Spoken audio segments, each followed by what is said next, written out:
أعوذ بالله من الشيطان الرجيم. بسم الله الرحمن الرحيم. الرحمن علم القرآن خلق الإنسان علمه البيان. الشمس والقمر بحسبان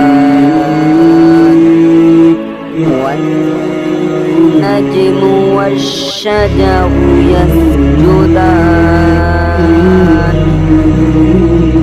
والسماء رفعها ووضع الميزان ألا تطغوا في الميزان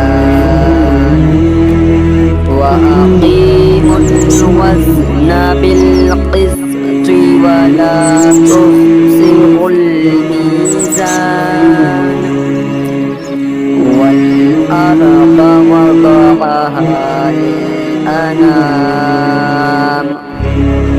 فيها فاكهة والنخل ذات الأكمام والحب ذو العصف والريحان فبأي آلاء ربكما تكذبان.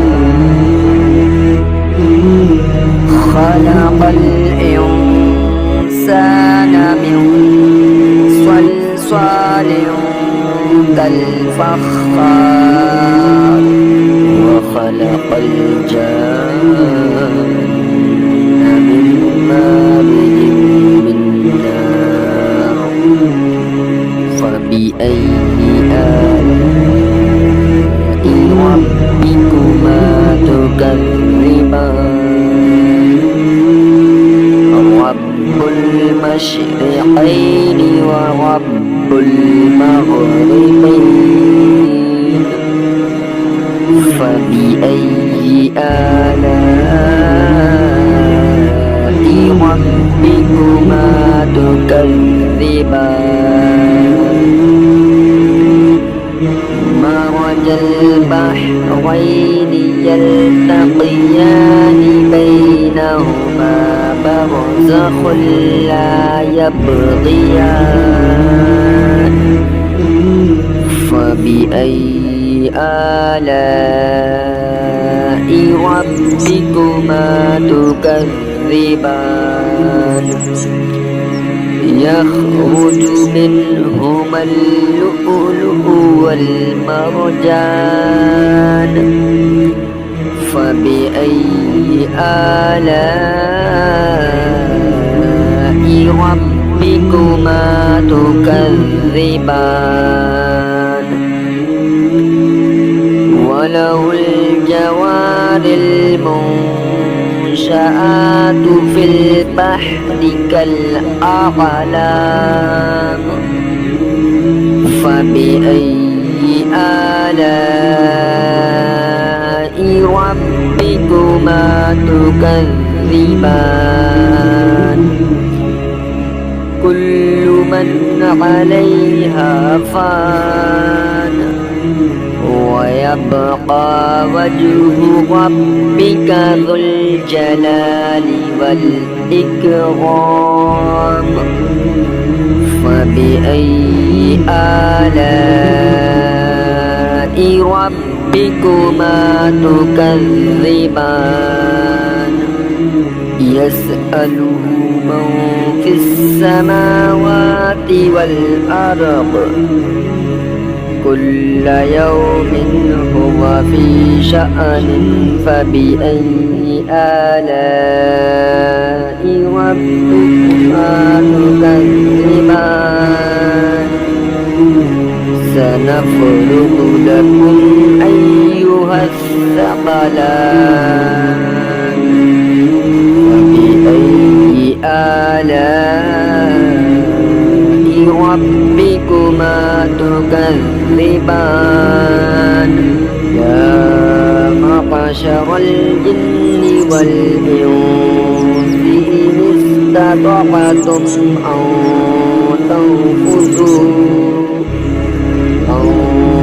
تنفذوا من أقطار السماوات والأرض فانفذوا لا تنفذون إلا بسلطان فبأي آلاء ربكما تكذبان يرسل عليكما شواظ من نار ونحاس فلا تنتصران فبأي آلاء ربكما تكذبان فإذا انشقت السماء فكانت وردة كالدهان فبأي آلاء ربكما تكذبان فيومئذ لا يسأل عن ذنبه إنس ولا جان فبأي آلاء ربكما تكذبان يعرف المجرمون بسيماهم فيؤخذ بالنواصي والأقدام فبأي آلاء ربكما تكذبان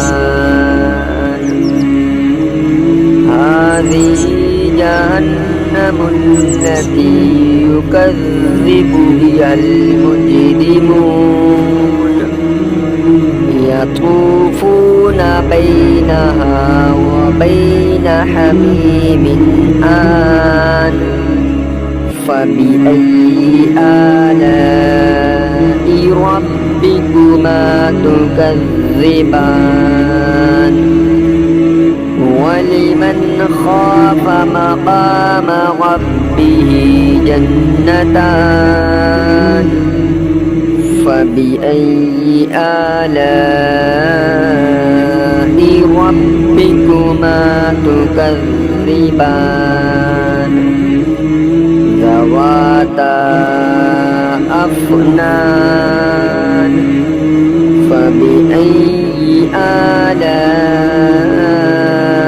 ربكما تكذبان فيهما عينان تجريان فبأي آلاء ربكما تكذبان فيهما من كل فاكهة زوجان فبأي آلاء ربكما تكذبان متكئين على فرش بطائنها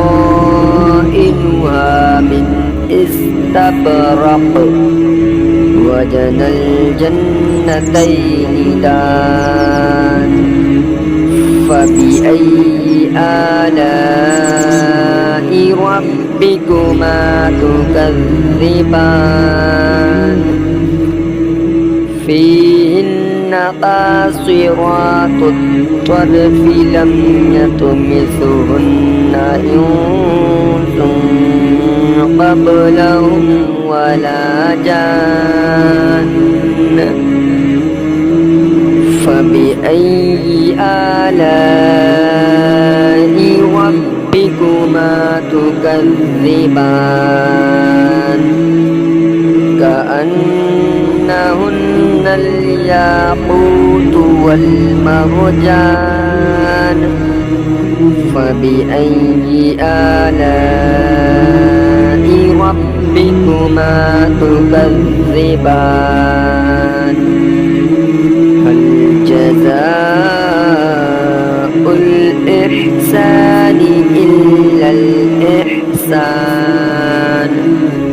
فبأي آلاء ربكما تكذبان ومن دونهما جنتان فبأي آلاء ربكما تكذبان مدهامتان فبأي آلاء ربكما تكذبان فيهما عينان نضاختان فبأي آلاء ربكما تكذبان فيهما فاكهة ونخل ورمان فبأي آلاء ربكما تكذبان فيهن خيرات حسان فبأي آلاء ربكما تكذبان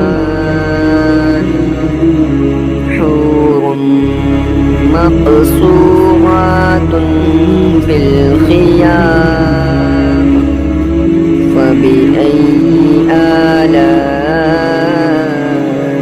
ربكما تكذبان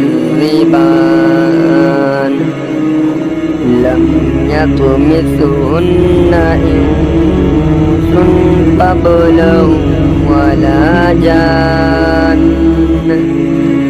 فبأي آلاء ربكما تكذبان متكئين على رفرف خضر وعبقري حسان فبأي آلاء ربكما تكذبان تبارك اسم ربك ذي الجلال والإكرام صدق الله العظيم.